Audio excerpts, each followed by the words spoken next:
Desde os tempos mais antigos, o ser humano buscou proteger sua moradia, cercando-a com muros altos. Eles protegiam de forma confiável não só contra animais selvagens ou catástrofes naturais, mas também contra visitas de vizinhos nem sempre amigáveis. Não é de se surpreender que até mesmo as primeiras cidades tenham construído muralhas imponentes, cujas dimensões só aumentaram com o tempo. É verdade que os invasores também não ficavam parados, inventando novas maneiras de superar as fortificações e conquistar a cidade. Esse confronto atingiu seu auge na Idade Média, quando os assaltos e cercos às cidades se tornaram uma das partes mais importantes de qualquer campanha militar. Superar as muralhas altas e resistentes das fortalezas não era uma tarefa fácil, por isso castelos e cidades eram frequentemente sitiados, tentando vencer os defensores pela fome e pelo desgaste. O cerco a uma fortaleza ou castelo podia durar vários meses, ou até anos. Ela se tornava uma prova difícil tanto para os defensores quanto para aqueles que tentavam conquistar a fortificação. Neste episódio, vou falar sobre cercos e assaltos medievais, os métodos mais populares para superar fortificações e as máquinas de arremesso usadas para romper paredes antes do surgimento da artilharia. Você também vai descobrir como era estar em uma cidade sitiada, qual era o principal problema para seus habitantes e como eram resolvidas as questões de água e alimentos. Meu nome é Semion e declaro aberta a sessão Como Viviam. Vamos começar!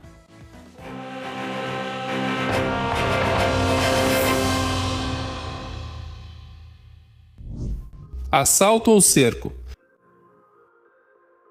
A guerra contra fortalezas é conhecida pela humanidade desde tempos imemoriais. O cerco mais antigo é considerado o de Bactra, em 2130 a.C. Os métodos mais antigos de ataque e defesa das cidades fortificadas baseavam-se principalmente na astúcia e na superioridade numérica. Os adversários quase não usavam meios técnicos. Mais tarde surgiram várias máquinas de arremesso, arietes, torres de cerco e outros dispositivos. Já na época de Alexandre o Grande eram usados métodos táticos que permaneceram quase inalterados até o surgimento das armas de fogo. Falando da Europa medieval, sua principal característica era a presença de um grande número de castelos feudais fortificados que desempenhavam um papel fundamental nos conflitos militares daquela época. Os castelos de madeira e, posteriormente, de pedra serviam tanto como meio de manter o poder do senhor feudal sobre seus camponeses, quanto como proteção contra ataques. Cercos a fortalezas foram essenciais nas campanhas militares medievais, com movimentos dos exércitos frequentemente guiados pela localização de cidades ou tropas. As tropas se deslocavam de uma fortaleza para outra para libertá-las do cerco inimigo ou, ao contrário, para sitiá-las elas mesmas. Os exércitos eram reforçados pelas guarnições das fortalezas e, em caso de necessidade, eles próprios se abrigavam atrás de muralhas inexpugnáveis.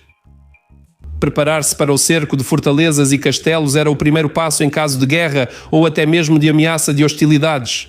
Neles eram trazidas armas e provisões, reforçavam-se as guarnições, colocavam-se as fortificações em ordem, pois normalmente um castelo ou cidade despreparados se tornavam uma presa fácil para o inimigo. Por esse mesmo motivo, tentava-se tomar as fortalezas inimigas o mais rápido possível, no chamado ataque de surpresa, para evitar cercos longos e exaustivos. Os ataques frontais em massa às fortalezas, que o cinema moderno gosta tanto de mostrar, eram mais exceção do que regra na Idade Média. Mesmo uma guarnição relativamente pequena podia causar sérios danos ao inimigo. Os atacantes eram alvejados com arcos e bestas, recebiam água e óleo fervente, pedras eram lançadas sobre eles e eram cobertos com areia quente. Além disso, atravessar um fosso profundo e depois escalar uma muralha de 10 a 15 metros de altura era uma tarefa extremamente difícil, e atrás da primeira muralha ainda podia haver uma segunda. Claro que os atacantes também não iam ao ataque das fortificações de mãos vazias. Para atravessar os fossos, usavam fascinas, que são feixes de galhos. Subiam nas muralhas com a ajuda de escadas, e os portões eram arrombados com diversos tipos de arietes. Havia até torres de cerco especiais que eram levadas até as muralhas da fortaleza. Os cronistas medievais destacam a alta eficiência dessas construções, mas nem sempre era possível utilizá-las. Apesar de todo esse impressionante arsenal de meios técnicos, o assalto a uma fortaleza sempre foi uma empreitada extremamente arriscada, na qual se podia perder muitos soldados e ainda assim não alcançar o objetivo. Às vezes optava-se por isso, por exemplo, quando se sabia que o exército inimigo estava vindo em socorro dos sitiados. Mas, em geral, as ações de assalto eram apenas uma parte de muitas medidas de cerco voltadas para destruir as fortificações e desmoralizar o inimigo. Осадная война. O cerco começava formalmente com o primeiro disparo de uma máquina de cerco ou depois de um canhão. Em primeiro lugar, a cidade era completamente bloqueada para impedir que seus habitantes reabastecessem suprimentos ou recebessem reforços. Quem levava provisões para a cidade sitiada era tratado com extrema severidade. Por exemplo, durante o cerco de Milão em 1161, Frederico Barba-Ruiva ordenou que as mãos dos habitantes locais fossem cortadas por tentarem levar alimentos para a cidade. É preciso dizer que os cercos medievais eram, antes de tudo, operações de engenharia e fortificação. Às vezes, nem chegavam ao assalto direto. Primeiro, os sitiantes construíam seu acampamento próximo às muralhas da fortaleza. Além disso, não se tratava apenas de montar tendas e barracões para acomodar o pessoal ou cavar latrinas, mas também da construção de fortificações bastante sérias, como terraplenos, fossos, paliçadas e obstáculos contra a cavalaria. Tudo isso era feito para que, em caso de uma possível saída dos sitiados, os habitantes do acampamento não fossem pegos de surpresa. Frequentemente, ao redor de toda a cidade ou castelo sitiado, era cavado um fosso para isolar completamente os defensores. E além de organizar o acampamento, ainda era preciso instalar máquinas de arremesso, montar escadas, fazer feixes de galhos e escudos para proteção contra os arqueiros inimigos. Então, em vez de ataques heroicos, os sitiantes geralmente se ocupavam com o trabalho tedioso de cavar a terra.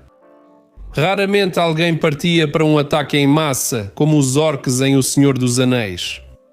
Muito mais frequentemente, trincheiras eram cavadas até as muralhas, sob cuja cobertura avançavam, e para esse fim eram usadas galerias móveis cobertas chamadas de vineae.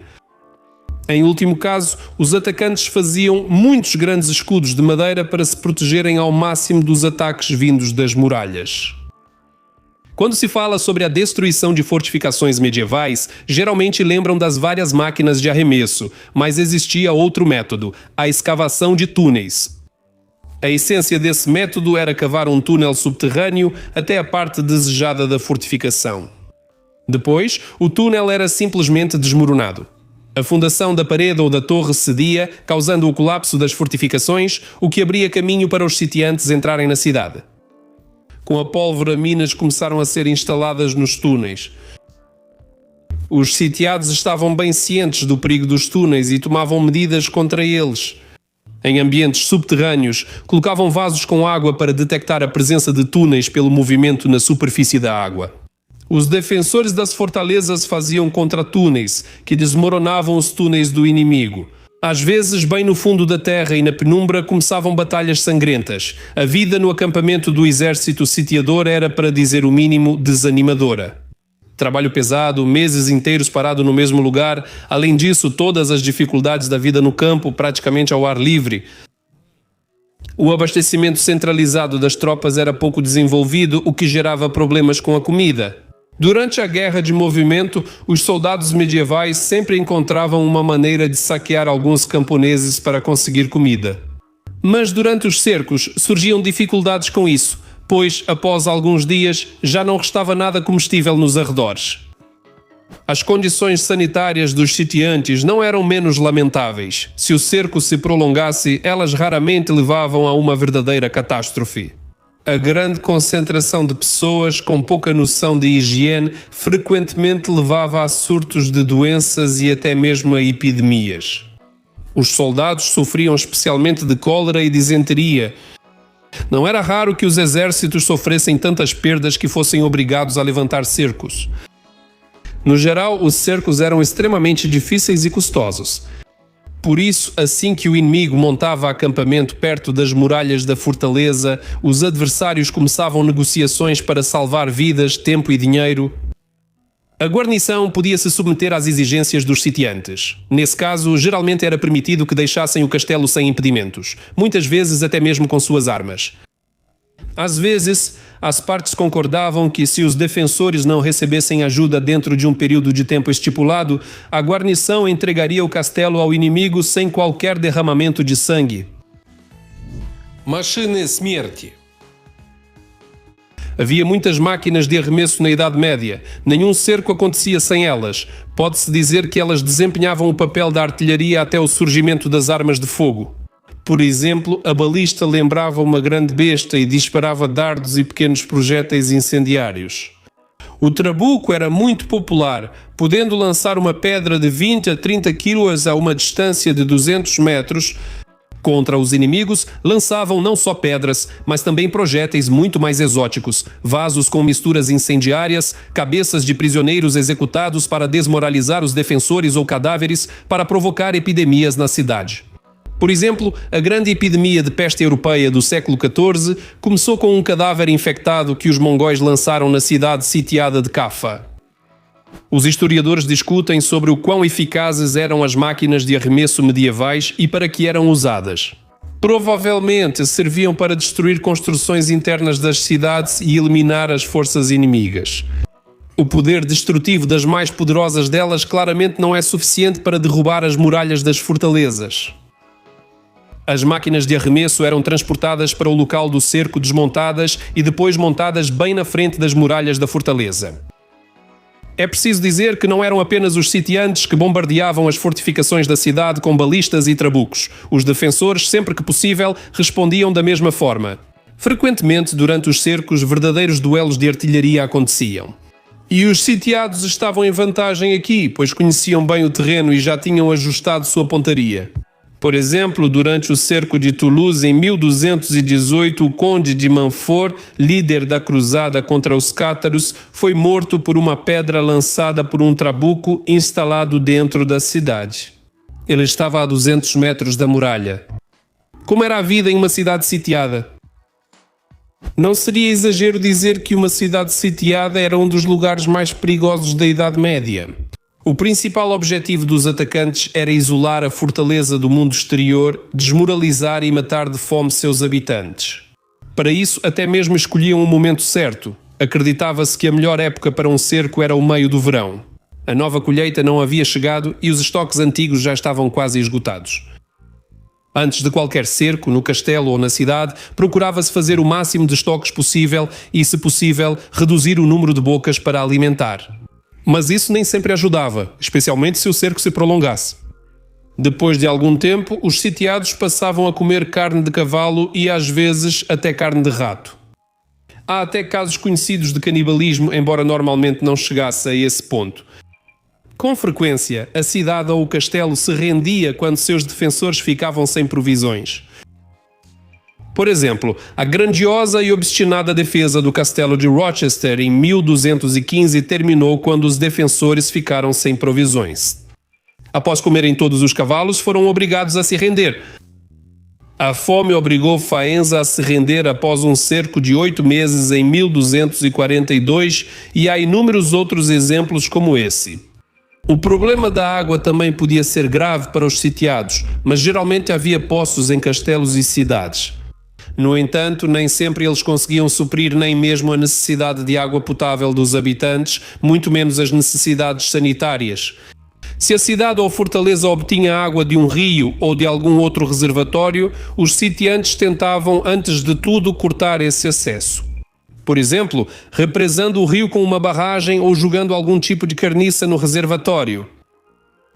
A falta de água agravava ainda mais outro problema de qualquer cidade sitiada, a insalubridade. As cidades medievais já não podiam se orgulhar de altos padrões de limpeza. Quando, por causa do cerco, a remoção dos dejetos também era interrompida, aí sim acontecia uma verdadeira catástrofe.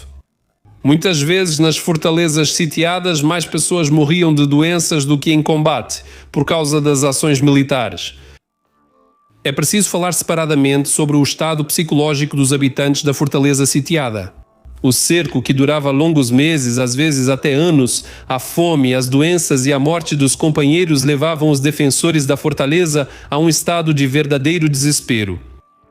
A amargura e a raiva às vezes assumiam formas distorcidas, porque não havia onde descarregá-las. Às vezes as cidades se rendiam simplesmente por desânimo e pelo simples cansaço da guarnição.